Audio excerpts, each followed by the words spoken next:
স্বার্থপর এই দুনিয়া, খোদার কসম কারোর জন্য থামে না, বড় স্বার্থপর। হ্যাঁ, যেদিন বাপের জানাজা পড়ে, যেদিন বাপের লাশ কবরে দাফন করে, সেদিনও বংশধর সন্তান ছেলে মেয়ে ঘন্টাখানিক 2-4 ঘন্টা কাইন্দা কাটটা হইলো, রাতের বেলা ঠিকই ভাত খায়।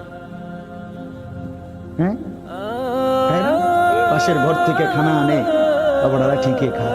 স্বার্থপর দুনিয়া যে থামে না রে ভাই, থামে না দুনিয়া। ওই জন্য আমাদের কারোর জন্য থামবে না। তুমি আমি মরে গেলে শেষ। আবারও বলছি এই কথা, আমি মরে গেলে এরপরে পৃথিবী যত আধুনিকে হোক না কেন, আমার কি কথা বুঝছেননি? আমি মরার পরে যদি সবার ঘর স্বর্ণের বাড়ি হয়ে যায় তো আমার লাভ হইল কি? আমার মৃত্যুর পরে যদি সব মানুষ আধুনিক হইয়া সাঁদের দেশেও জায়গা, আমার ফায়দা কি?